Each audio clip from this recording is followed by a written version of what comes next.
ಅದೇ ನಾವು ನಲ್ಲಿ ಬೀಡಲ್ಲಿ. ಅದರಲ್ಲಿ ಕಟ್ಟೆ ಮನೆ, ಕೋಣೆ ಮನೆ ಅಥವಾ ಇದಂತ ಇರ್ಬೋದು, ಈಚಲೊಳೆ ಅಂತ ಇರ್ಬೋದು, ದೀಟೆ ಅಂತಿದೆ, ಕರ್ಕೆ ತೋಟ ಅಂತಿದೆ. ಈ ತರ ತುಂಬಾ ಇಲ್ಲಿಂದ ಕಳಕೋಡು ಸಂಪರ್ಕನೂ ಇದೇ ರಸ್ತೆಯಲ್ಲಿದೆ. ಆದ್ರೆ 50 ವರ್ಷದ ಹಿಂದೆಯಿಂದ ನಮ್ಮ ಅಜ್ಜನ ಕಾಲದಿಂದನೂ ಇಲ್ಲೇ ವಾಸವಾಗಿದ್ದಂತ. ಆ ಹಿಂದೆ ಏನೋ ದೋಣಿಯಲ್ಲಿ ಸಂಪರ್ಕದಲ್ಲಿ ಓಡಾಡ್ತಾ ಇದ್ರು.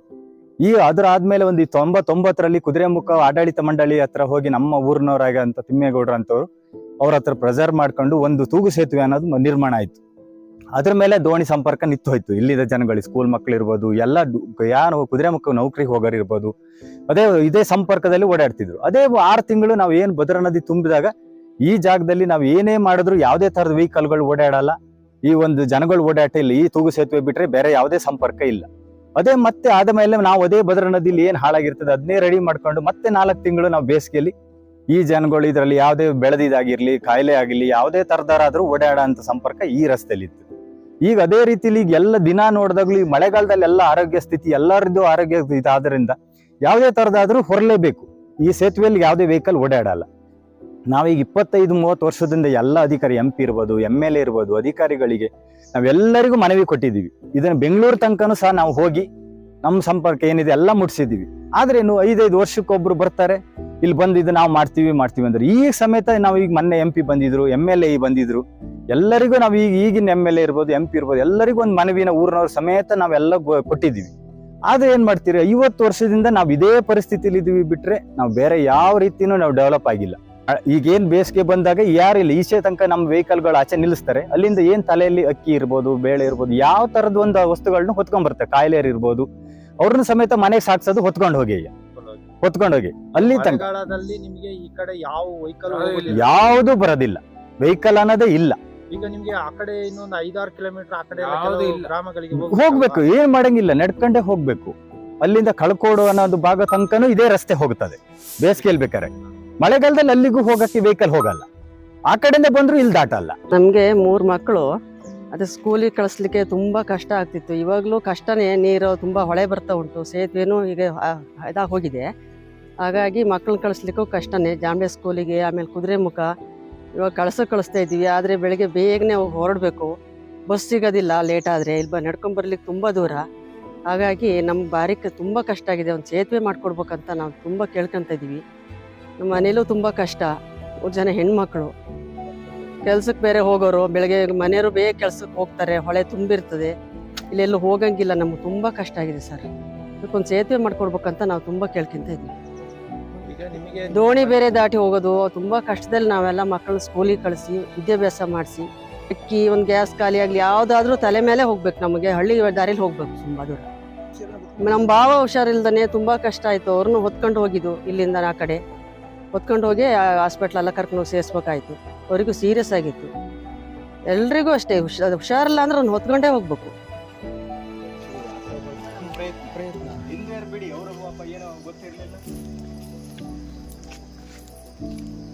ಈಗ ಇದೇ ಮಾರ್ಗದಲ್ಲೇ ಬರಬೇಕು. ಬೇಸಿಗೆಯಲ್ಲಿ ಮಾತ್ರ, ಮಳೆಗಾಲದಲ್ಲಿ ಇಲ್ಲ. ಕಳಸ ತಾಲೂಕಿನ ನೆಲ್ಲಿಬೇಡು ಗ್ರಾಮದಲ್ಲಿ ಪರ್ಯಾಯ ರಸ್ತೆ ಇಲ್ಲದೆ ಅನಾರೋಗ್ಯ ಪೀಡಿತ ವೃದ್ಧೆಯೊಬ್ಬರನ್ನು ಕುಟುಂಬಸ್ಥರು 3 ಕಿಲೋಮೀಟರ್ ದೂರ ಹೊತ್ತು ಆಸ್ಪತ್ರೆಗೆ ಸೇರಿಸಿದ ಘಟನೆ ಬುಧವಾರ ಸಂಜೆ ವರದಿಯಾಗಿದೆ. ಕಳಸ ತಾಲೂಕಿನ ಕುದುರೆಮುಖ ಸಂಸೆ ನೆಲ್ಲಿಬೇಡು ವ್ಯಾಪ್ತಿಯಲ್ಲಿ ಸುರಿಯುತ್ತಿರುವ ಭಾರೀ ಮಳೆಯಿಂದಾಗಿ ಭದ್ರಾ ನದಿ ಹಾಗೂ ಹಳ್ಳಕೊಳ್ಳಗಳು ಅಪಾಯದ ಮಟ್ಟದಲ್ಲಿ ಹರಿಯುತ್ತಿದ್ದು, ನದಿ ತೀರದ ನೆಲ್ಲಿಬೇಡು, ಕಟ್ಟೆಮನೆ, ಅಜ್ಜಿಗದ್ದೆ, ಅರೊಳ್ಳಿ, ಕೋಣೆಮನೆ ಸೇರಿದಂತೆ ಕೆಲ ಗ್ರಾಮಗಳ ಸಂಪರ್ಕ ಕಡಿತಗೊಂಡಿತ್ತು. ನೆಲ್ಲಿಬೇಡು ಗ್ರಾಮ ಸಂಪರ್ಕ ಕಡಿತಗೊಂಡ ಹಿನ್ನೆಲೆಯಲ್ಲಿ ಆಂಬ್ಯುಲೆನ್ಸ್ ಅಥವಾ ಬಾಡಿಗೆ ವಾಹನ ಗ್ರಾಮಕ್ಕೆ ಬರಲು ಸಾಧ್ಯವಾಗಿಲ್ಲ. ಪರಿಣಾಮ ತೀವ್ರವಾಗಿ ಅಸ್ವಸ್ಥಗೊಂಡಿದ್ದ ವೃದ್ಧೆಯನ್ನು ಕುಟುಂಬಸ್ಥರು ಸುರಿಯುತ್ತಿರುವ ಮಳೆಯಲ್ಲೇ 3 ಕಿಲೋಮೀಟರ್ ವರೆಗೆ ಹೊತ್ತು ನಂತರ ವಾಹನದ ಮೂಲಕ ಕಳಸ ಆಸ್ಪತ್ರೆಗೆ ಕರೆತಂದು ನಂತರ ಹೆಚ್ಚಿನ ಚಿಕಿತ್ಸೆಗಾಗಿ ಮಂಗಳೂರಿನ ಆಸ್ಪತ್ರೆಗೆ ಕರೆದೊಯ್ದಿದ್ದಾರೆ.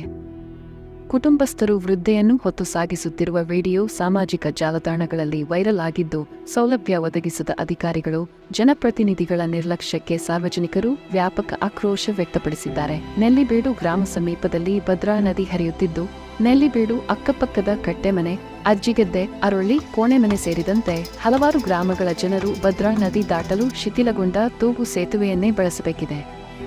ಈ ಗ್ರಾಮಗಳ ಸಂಪರ್ಕಕ್ಕೆ ಭದ್ರಾ ನದಿ ಅಡ್ಡಿಯಾಗಿದ್ದು, ಸೇತುವೆ ಇಲ್ಲದ ಪರಿಣಾಮ ವಾಹನಗಳು ಈ ಗ್ರಾಮಗಳಿಗೆ ಬಾರದಂತಾಗಿದೆ. ಬೇಸಿಗೆಯಲ್ಲಿ ನದಿಯಲ್ಲಿ ನೀರು ಕಡಿಮೆ ಇರುವುದರಿಂದ ವಾಹನಗಳು ನದಿಗಿಳಿದು ಈ ಗ್ರಾಮಗಳತ್ತ ಬರಲು ಸಾಧ್ಯವಾಗುತ್ತಿದೆ. ಆದರೆ ಮಳೆಗಾಲದಲ್ಲಿ ನದಿ ತುಂಬಿ ಹರಿಯುವುದರಿಂದ ಯಾವ ವಾಹನಗಳು ಈ ಗ್ರಾಮಗಳತ್ತ ಬರಲು ಸಾಧ್ಯವಾಗುತ್ತಿಲ್ಲ. ಮಳೆಗಾಲದ 6 ತಿಂಗಳುಗಳ ಕಾಲ ಈ ಗ್ರಾಮಗಳ ಜನರಿಗೆ ಹೊರ ಜಗತ್ತಿನ ಸಂಪರ್ಕ ಸಾಧಿಸಲು ತೂಗು ಸೇತುವೆಯೊಂದೇ ಆಸರೆಯಾಗಿದೆ. ಮಳೆಗಾಲದಲ್ಲಿ ವಾಹನಗಳ ಗ್ರಾಮಗಳತ್ತ ಬಾರದ ಹಿನ್ನೆಲೆಯಲ್ಲಿ ಅನಾರೋಗ್ಯದಂತಹ ತುರ್ತು ಸಂದರ್ಭಗಳಲ್ಲಿ ಸಂತ್ರಸ್ತರನ್ನು ಜೋಳಿಗೆಯಲ್ಲಿ ಕಟ್ಟಿಕೊಂಡು ಆಸ್ಪತ್ರೆಗೆ ಸಾಗಿಸಬೇಕಾದ ಅನಿವಾರ್ಯತೆ ಎದುರಾಗಿದೆ. ಸಾಮಾನು ಸರಂಜಾಮುಗಳನ್ನು ತಲೆ ಮೇಲೆ ಹೊತ್ತೇ ಸಾಗಿಸಬೇಕು. ಶಾಲಾ ಕಾಲೇಜು ಮಕ್ಕಳು ನಡೆದುಕೊಂಡು ಬಂದು ತೂಗು ಸೇತುವೆ ದಾಟಿ ನಂತರ ಸಂಸೆ ಕಳಸದಲ್ಲಿರುವ ಶಾಲಾ ಕಾಲೇಜುಗಳಿಗೆ ಹೋಗಬೇಕಾಗಿದೆ. ನೆಲ್ಲಿಬೀಡು ಗ್ರಾಮದ ಪಕ್ಕದಲ್ಲಿ ಭದ್ರಾ ನದಿ ಹರಿಯುತ್ತಿದ್ದು ಈ ಗ್ರಾಮ ಸಂಪರ್ಕಕ್ಕೆ ತೂಗು ಸೇತುವೆ ಇದೆ. ಆದರೆ ಈ ತೂಗು ಸೇತುವೆ ಶಿಥಿಲಗೊಂಡಿರುವುದು ಹಾಗೂ ಮಳೆಗಾಲದಲ್ಲಿ ಭದ್ರಾ ನದಿ ತುಂಬಿ ಹರಿಯುವುದರಿಂದ ತೂಗು ಸೇತುವೆ ಜಾಗದಲ್ಲಿ ಸುಸಜ್ಜಿತ ಸೇತುವೆ ನಿರ್ಮಿಸಬೇಕೆಂದು ನೆಲ್ಲಿಬೀಡು ಹಾಗೂ ಸಂತ್ರಸ್ತ ಗ್ರಾಮಗಳ ನಿವಾಸಿಗಳು ಹಲವಾರು ವರ್ಷಗಳಿಂದ ಮನವಿ ಮಾಡಿದರೂ ಅಧಿಕಾರಿಗಳು ಜನಪ್ರತಿನಿಧಿಗಳು ಸ್ಪಂದಿಸದ ಪರಿಣಾಮ ಸೇತುವೆ ಕನಸು ಇಂದಿಗೂ ಮರೀಚಿಕೆಯಾಗಿದೆ ಎಂದು ನಿವಾಸಿಗಳು ಬೇಸರ ವ್ಯಕ್ತಪಡಿಸಿದ್ದಾರೆ. ತೂಗು ಸೇತುವೆ 1999ರಲ್ಲಿ ಕುದುರೆಮುಖ ಕಂಪನಿಯಿಂದ ತೂಗು ಸೇತುವೆ ಆಯಿತು. ಇದಕ್ಕೆ ಯಾವುದೇ ರಾಜಕೀಯ ಪಕ್ಷಗಳಾಗಲಿ ಅಥವಾ ಚುನಾಯಿತ ಪ್ರತಿನಿಧಿಗಳಾಗಿ ಮಾಡಿರುವಂತಲ್ಲ, ಕುದುರೆಮುಖ ಕಂಪನಿ ಕಡೆಯಿಂದ ಆಗಿರೋದು 1999ರಲ್ಲಿ. ಅದರಲ್ಲಿ ಮುಖ್ಯವಾಗಿ ಆ ಹೊಳೆಂದಾಚೆ ಭಾಗದಲ್ಲಿ ಶ್ರೀಯುತ ತಿಮ್ಮೇಗೌಡರು, ಮೊನ್ನೆ ಅವ್ರಿಗೆ ಕಾಲಿಗೆ ಪೆಟ್ಟಾಗಿ ಅವ್ರನ್ನ ಹೊತ್ಕೊಂಡ್ಬಂದಿವಿ, ನೀವು ವಿಡಿಯೋದಲ್ಲಿ ನೋಡಿರ್ಬೋದು. ಆ ತಿಮ್ಮೇಗೌಡರು, ತಿಮ್ಮೇಗೌಡರ ಮಗ, ಇವ್ರ ತಂದೆ, ಆಮೇಲೆ ಇವರು ಲೋಕಪ್ಪ ಗೌಡ್ರ ಅವ್ರ ಮಗ ಮಹೇಶ್ ಅಂತೇಳಿ, ಇವರಿಬ್ರು ಮುಖ್ಯವಾಗಿ ಭಾರಿ ಹೋರಾಟ ಮಾಡಿ ಊರಿಗೋಸ್ಕರ ಅವಾಗ ಒಂದು ತೂಗು ಸೇತುವೆ ಆಗಬೇಕು ಅಂತೇಳಿ ಹೋರಾಟ ಮಾಡಿ ಒಂದು ತೂಗು ಸೇತುವೆ ಮಾಡಿಸಿದ್ರು. ತೂಗು ಸೇತುವೆ 1999ರಲ್ಲಿ ಆಗಿ 25 ವರ್ಷ ಆಯಿತು. ಕಾಲು ಶತಕ ವರ್ಷ ಆದಮೇಲೆ ಅದೇ ತಿಮ್ಮೇಗೌಡರು ಕಾಲು ಮುರಿದು ಆ ಸೇತುವೆ ಥರ ರೀತಿ ಆಯಿತು. ಅದರ ನಂತರ ನಾವು ಹುಟ್ಟೋ ಮುಂಚೆ 30 ವರ್ಷದ ಹಿಂದೆ ಎಷ್ಟು ಇಲ್ಲಿ ಜನಪ್ರತಿನಿಧಿಗಳು ಚುನಾಯಿತರಾಗಿದ್ದಾರೆ, ಎಲ್ಲ ಪಕ್ಷದವರು, ಬಿಜೆಪಿಯವರಾಗಿದ್ದಾರೆ, ಕಾಂಗ್ರೆಸ್ ಅವರಾಗಿದ್ದಾರೆ, ಆಮೇಲೆ JDS ಅವರಾಗಿದ್ದಾರೆ, ಎಲ್ಲ ಪಕ್ಷದಿಂದನೂ MP ಗಳಾಗಿದ್ದಾರೆ, MLA ಗಳಾಗಿದ್ದಾರೆ. ಆದರೂ ಕೂಡ 25 ವರ್ಷ ಆದರೂ ತೂಗು ಸೇತುವೆ ಮೇಂಟೆನೆನ್ಸು ಮಾಡಿಲ್ಲ.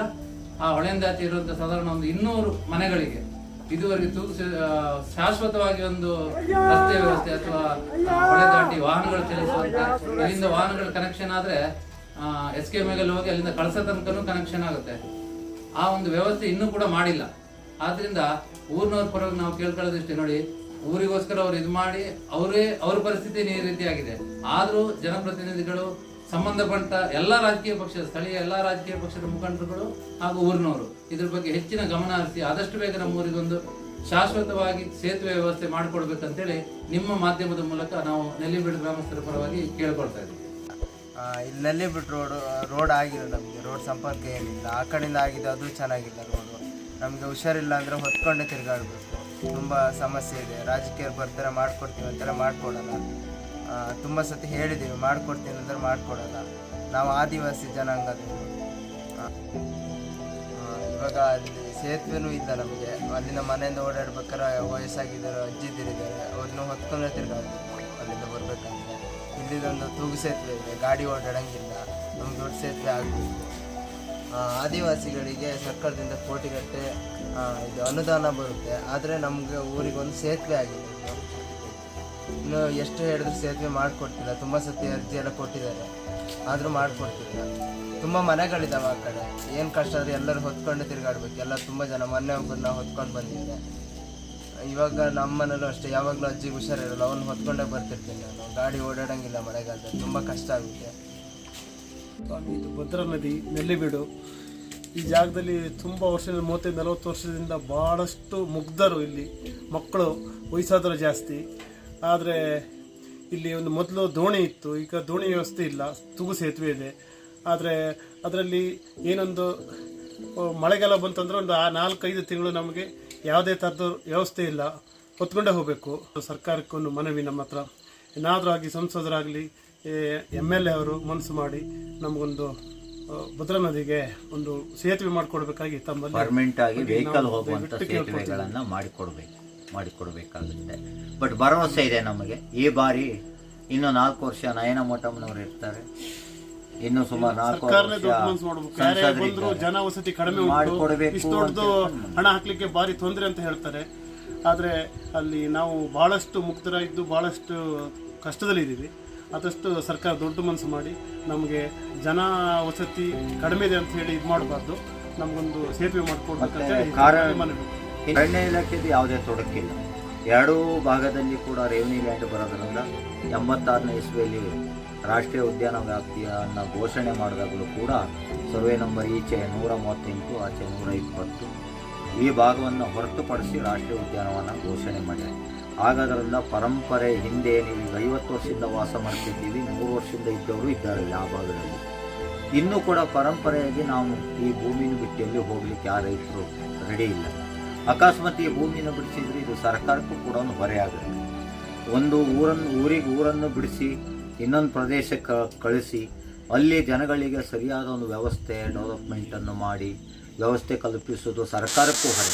ಅವರನ್ನು ಇದ್ದಲ್ಲೇ ಉಳಿಸಿ ಅವರಿಗೆ ಇರುವಂಥ ಒಂದು ವ್ಯವಸ್ಥೆನ ಮಾಡಿಕೊಡುವಂಥದ್ದು ಸರ್ಕಾರದ ಹೊಣೆಯಾಗಿರುತ್ತದೆ.